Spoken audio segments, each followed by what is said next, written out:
Hello and welcome to Rogue Voice, conversations that connect and inspire. I'm Tiffany Cooper. Jessica Gomez.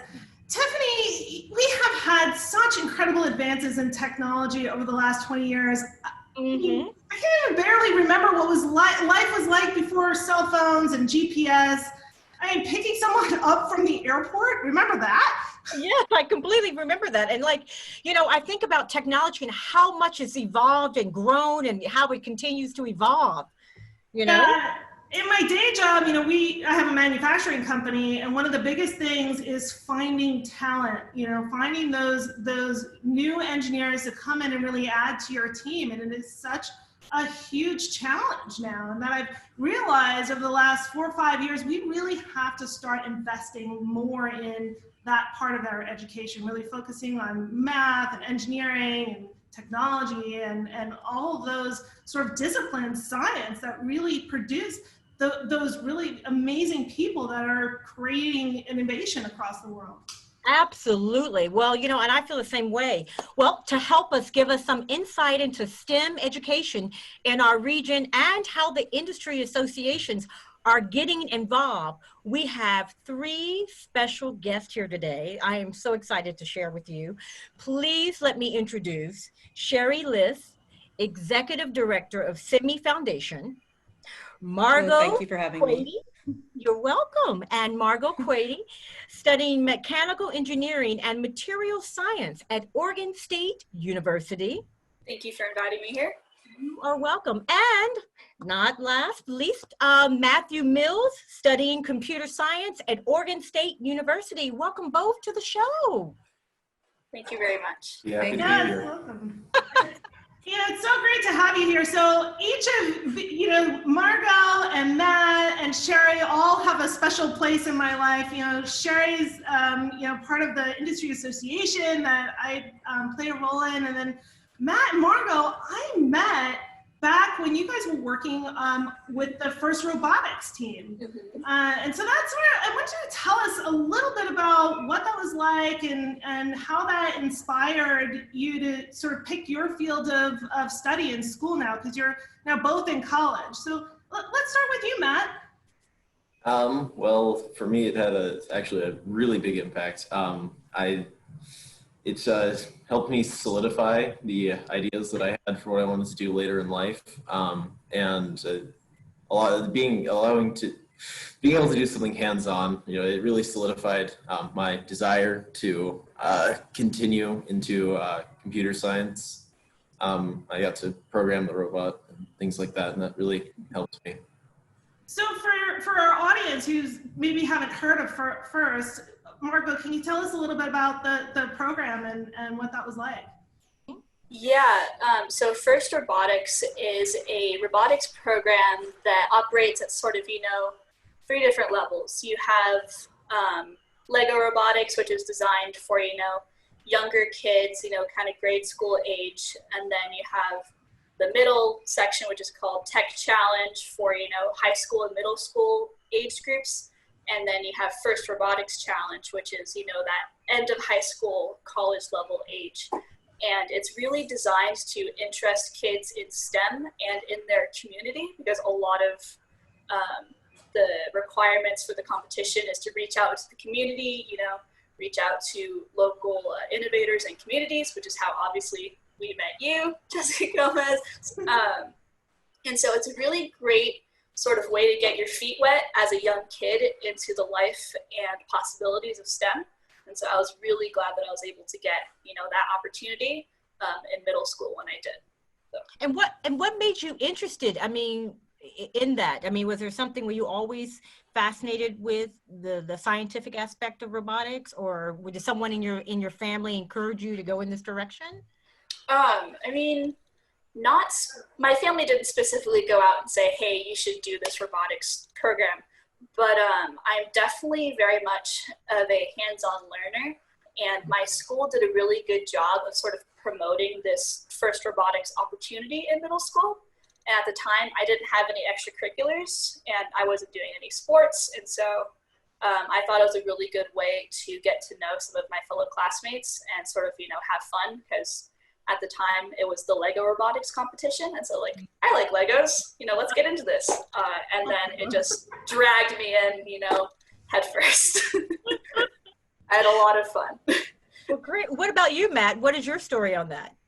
Well, for me, I guess computers had always really interested me, and Lego Robotics was a good way to get into it. I'd say that I kind of joined to be with my friends because I had a friend in Lego Robotics, so I got to be on his team. And that was a lot of fun for me at the time. But it developed into a lot more for me, I guess. Wonderful. So Shari, I'd like to start off, Yes. asking you, could you tell us a little bit about the SEMI Foundation and the High Tech U program? What is that? Sure. Well, the SEMI Foundation itself is a nonprofit organization, and our mission is to attract, develop, and retain STEM talent across the microelectronics industry. So we actually work with over 2,300 companies globally, looking at their workforce development challenges, how we can support sparking interest in STEM in students, and reskilling and retraining adults. So we're sort of looking at how to work on that problem that Jessica alluded to in the opening. We do a number of workforce development programs and diversity and inclusion initiatives. Our programs include like mentoring programs, reskilling of veterans. We're doing emerging social justice work. We do a spotlight on SEMI women, which I believe Jessica was actually one of the recipients of that award. We do university outreach programs. We do job fairs. So we have a number of different programs. And the one that you're asking about, the High Tech U program, is a 3-day hands-on experiential program for high school students. And as both Matt and Margaux alluded to, getting that hands-on experience is so critical to sort of sparking excitement and interest in STEM. So that program is a really powerful program. It's been around for about 20 years. We've reached thousands of students. And a lot of our students, when we run the 3-day program, the students immerse in our member companies. So they get to see, for high school students who walk into one of our larger companies, it's an exciting opportunity to bridge that. What is that like? What does that look like? And how do I get here? How do I learn about careers? So it's some hard skills, some exciting kind of digging into STEM, and then also soft skill learning as well, like problem solving and creative thinking and things along those lines. So it's a powerful model as well. 20 years is a long time. I didn't realize it had been, that you had been doing that for so long, or SEMI had been doing that for so long. Yes. And you must now, kind of look back and have some history about kids who've been through that program. Do you have any idea of like how that has influenced them over time? Because now you have people that have been through that are now in the workforce, engineers and people like that.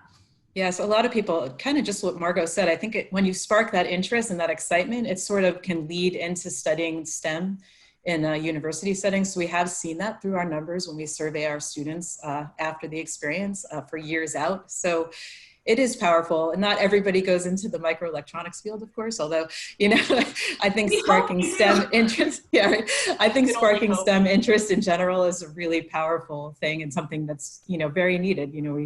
We have a shortage of, so it's an important part of all of this work. I remember when I first learned about High Tech U, and I was talking to someone at SemiCon West, which is a big trade show, and I said, we've got to get kids here to see the enormity and just all the cool, amazing things that our industry is doing on the semiconductor and MEMS side of the equation. And that was actually shortly after after I met you and Matt, Margaux, and I just thought, let's see what this is like. And so you guys got the opportunity to come to SemiCon and show off your robot. Can you tell us about that experience a little bit? How was that for you? Because I was busy doing all kinds of other stuff. Yeah, I can kickstart this response. That was a fantastic experience. Because as you said, High Tech U happened at the same time as SemiCon West. And as Shari said, High Tech U was really designed to marry together hard and soft skills in, STEM industry. So it's really neat, getting the hands-on experience of, building smaller scale robots, learning how, micro devices were made, but also, we had the chance to be interviewed by literal people, in the STEM industry.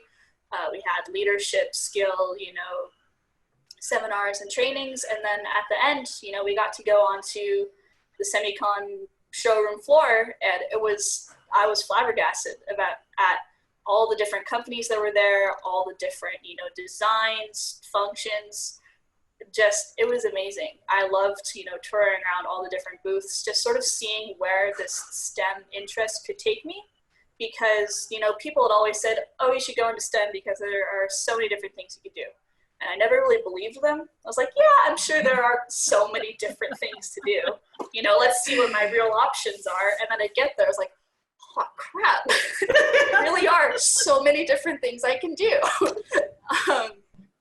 And then, you know, obviously while I was there, Matthew and I also got to show off our robot for our first competition, which was really cool in and of itself. You know, we got to hear the input of various people in the industry, you know, what they thought of our robot, our design, you know, our team and stuff like that. So it was great being able to actually interact with other people in the STEM industry and see just how far, you know, I could take this. Wonderful. That's awesome.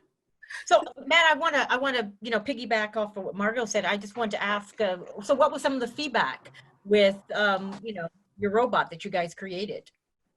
Some of your takeaways. Well, I guess people didn't really talk about the flaws of our robot while we were there or anything like that. We didn't show It was off also to people. several years ago, so I'm not sure, not sure how much we're gonna remember. We got to like go to we got to go to our Semicon High Tech U graduation. We got to our robot got its own diploma. It got to that an arm that's used for picking up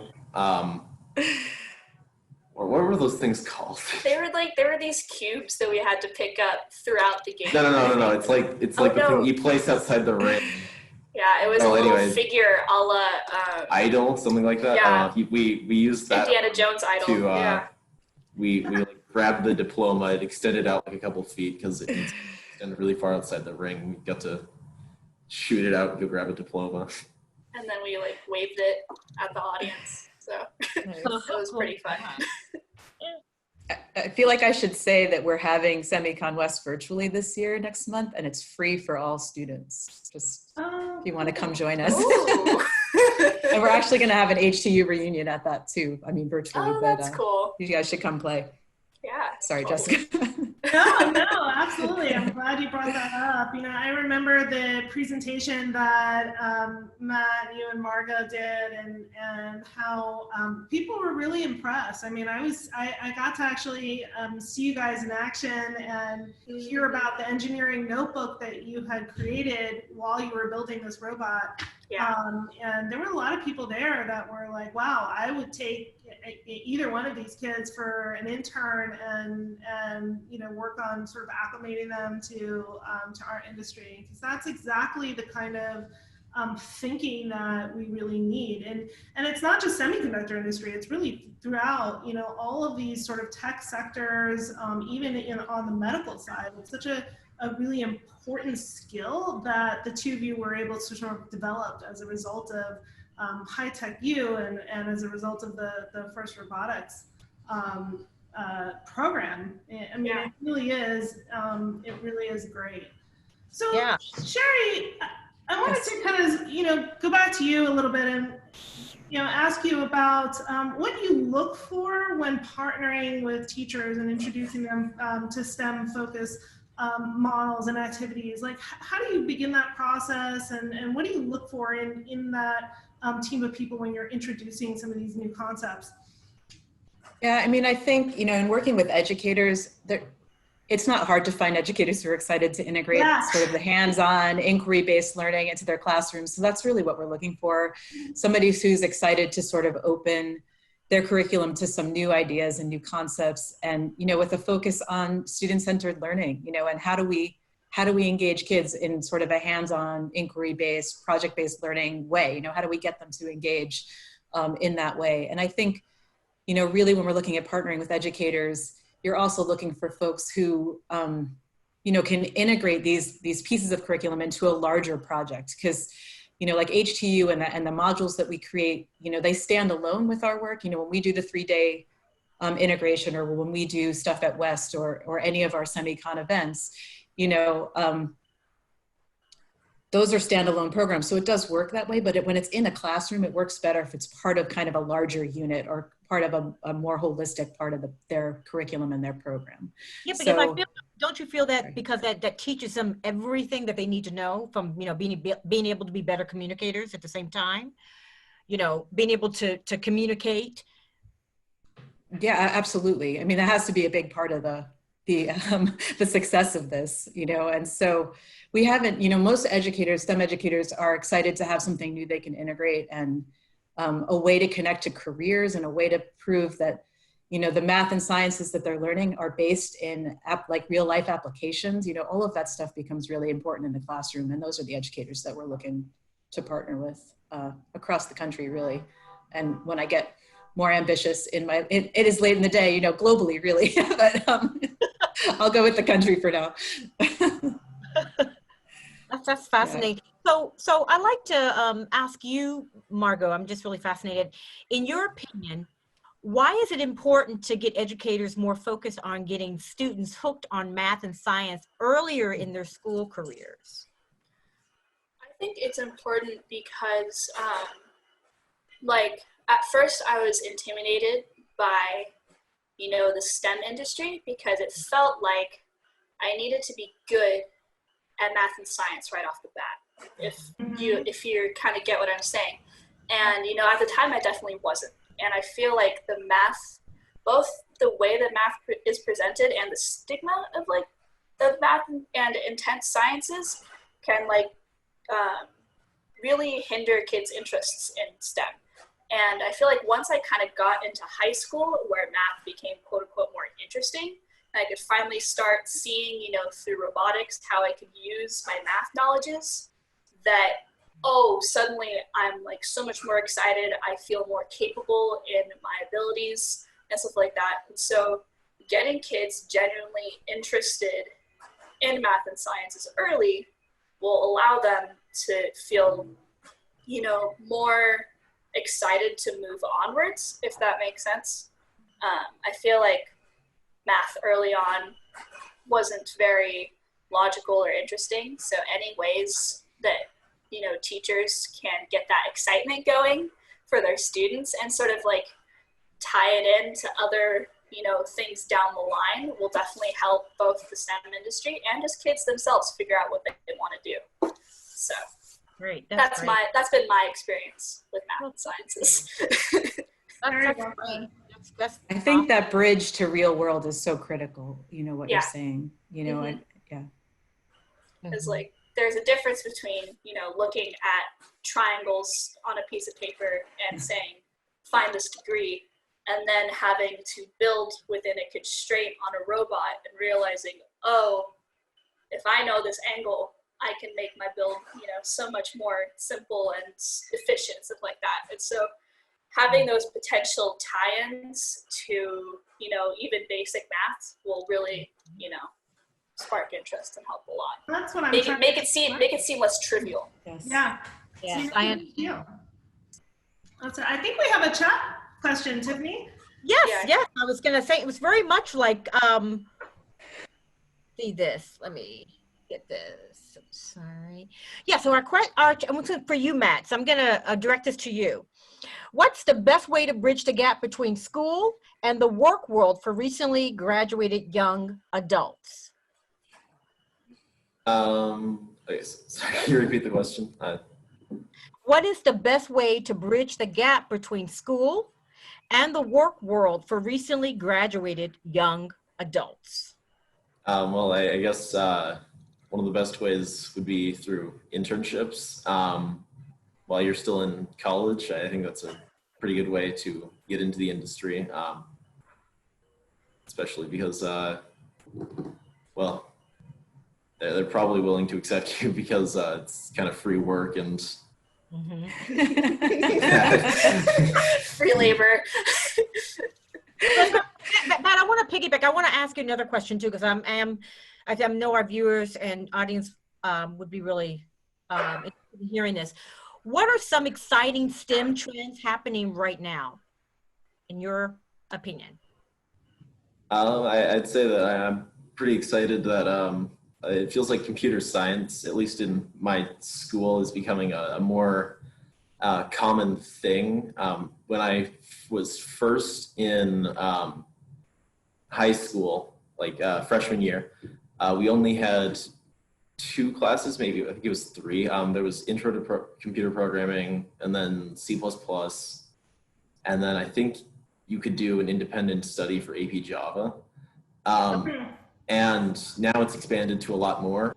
Now you can do Intro to Programming, or you can start with Python through 2 different teachers. And then from there, you can go into Java or C++, or both. I did both personally. But I'd say that it's become a much more common thing in my school and probably a lot of other schools.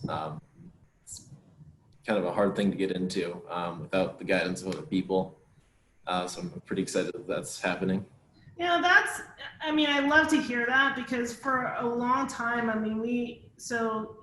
an employer, we have universities that want you to get involved and sort of give guidance about, what is it that, students should be learning in order to prepare them. And one of the challenges that we have on this side of the aisle is that some of the things that would be really helpful for you to know are so quickly coming out. It is like light speed. And unless you're in a program that is actively really, sort of pretty broad and keeping pace with some of those things, it's really tough, because by the time you graduate, if you're not building those transferable skills, you're kind of already behind. And so we have to, you're kind of going through a retraining process when you get into the workforce. That's why, and like your point, Matt, that's why those internships are so very valuable and important. It makes a huge difference, I think, for the person who's entering the workforce and for the employer, because it is not easy. And those programs, I took C++ in college, and I think I might have gotten a D. It was it was really hard. Well, I feel like by doing these internships, it keeps you competitive, right? Yeah. Those who don't do them, and those who say, "Oh, I'll wait," like you said, Jessica, by the time you get out, those transferable skills, you're behind. So it keeps you kind of competitive, because it is a competitive industry that you're in. Yeah, So and we do. There are some, I would think, some talent gaps, and maybe Shari, maybe you could talk about some of those talent gaps in STEM education. We look at geographic gaps, demographic gaps. And then also in the skills themselves, there are some things that are maybe missing that we could do a better job collectively at focusing on. Yeah, I think you just hit on one of the most critical and challenging gaps that we have. Educators and industry don't openly communicate, so there's not a lot of back and forth between those 2 worlds. And to keep up with this kind of emerging technology reality that we're in, and everything moving so quickly, it's very difficult for schools, universities, colleges, high schools, whichever slice you look at, to keep up with those in terms of training students. So, I think Matt's right. I think internships, kind of learning and interviewing companies to understand what they're doing and try to kind of direct your studies to something that is exciting to you as a student is really important. That gap between industry and education is huge. How do we bridge that? There's a lot of challenges there, but there are also a lot of programs sort of looking to do that. I think that's such a big question. I will try not to, Tiffany warned me, when you're passionate about something, you just keep talking. I will try not to take up too much time. But this is an important piece. But we're seeing jobs in STEM grow really exponentially in huge ways. And there's so many different elements to the gaps that we're struggling with. Our companies want to hire both for the hard skills and the soft skills. So we have to make sure that we're incorporating all of those pieces and that we're doing a good job teaching all of those parts. With respect to kind of the harder based skills, those are changing really rapidly, and that's tough. And then we struggle with the stuff that Margaux alluded to, how do we keep kids excited even from a young age about STEM? When we don't have enough teachers who are necessarily credentialed in math and science, and it's a profession that should be paid way more than it is, and we're having all of these challenging all of these like challenging pieces around that, and building just basic skills and getting, kind of diverse communities engaged in that work. There's certainly biases. What do we expect people to have in terms of walking into a STEM career? What do you need to know? What do you need to graduate with? And there's sort of a set preconception of what that needs to be. And we're trying to shatter that a little bit, I think, through some of our work, but again, lots of programs looking at doing that. We're also seeing a lag in STEM degrees overall, which is adding to this kind of challenging gap. But then the other side of that is that even a number of people who are graduating with STEM degrees are not doing STEM work, which is a whole other, I could talk on this topic forever. And then geography plays a big role because, where these jobs are, where these economic growth pockets are also very expensive to live in. And not necessarily in the height of diverse communities, if we really want to look at that piece. And how do you attract folks? And then they're leaving their families to come work, and can they afford to live there? And there's that challenge as well. And then from a demographic point of view, that's like 4 hours. But I think, we struggle, we struggle with equity, we struggle with gender equity, we struggle with racial equity. This is a really larger conversation. But it starts early on. It's embedded in our society. The most recent Women in the Workplace study from McKinsey talks about even when we hire women into jobs, we're not promoting them at the same rates. And then if you look at African-American women, like it's even lower, so there are so many challenges there. But the good news is that it's a focus, and a lot of companies are focusing on it and building programs around, communities of inclusion, employee resource groups, trying to figure out how to up their numbers, setting goals for minority hires. There's a lot of good work going on, but it is an enormous, it's not going to be fixed tomorrow, just like everything else we're looking at right now. It really is. Thank you for, it is, we can unpack that for days. I know you. Yes, sorry, I tried to do it quick. No, but we do have a quick question for you because we're wrapping up. And this is for you, Sure. Shari. One of our audience members asked, the Rogue Valley has an amazing potential and capability, as Matthew and Margaux demonstrates. Continue to make the Valley proud. So congratulations to you, both of you.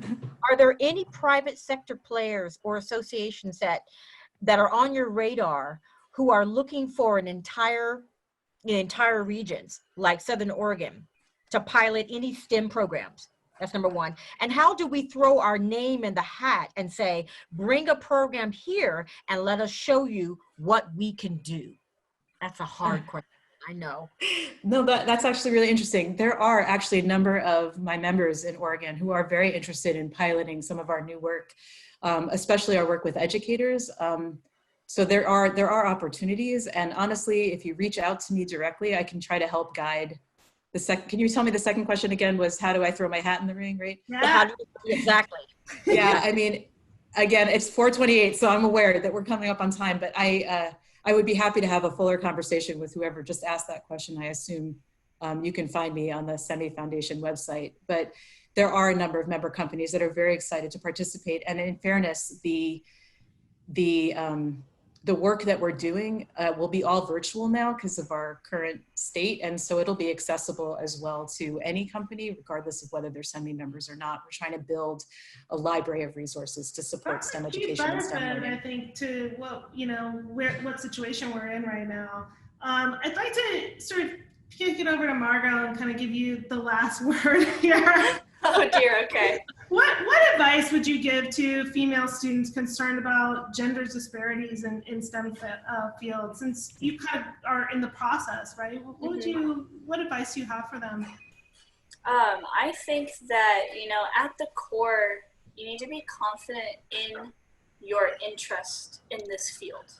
Because as long as you're confident in your drive and want to, pursue this career and lifestyle, you're gonna get where you need to go. Like that's just the baseline. Now that I have that out of the way, there are always people.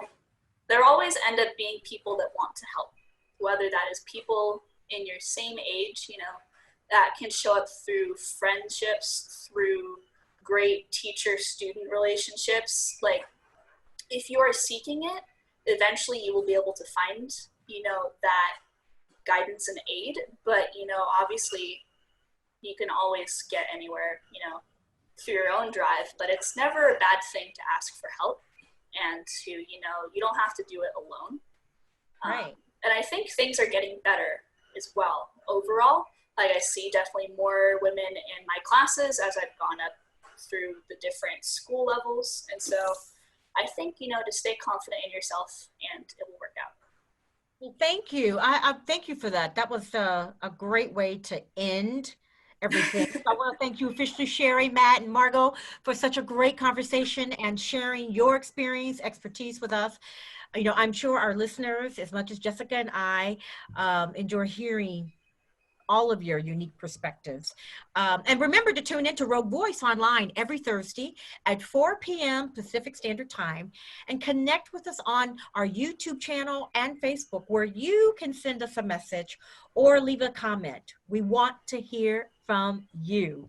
Next week, we'll be talking about medical freedom movement and how families are navigating the complex world of vaccine choice. So tune in. Thank you, and we look forward to seeing you next time.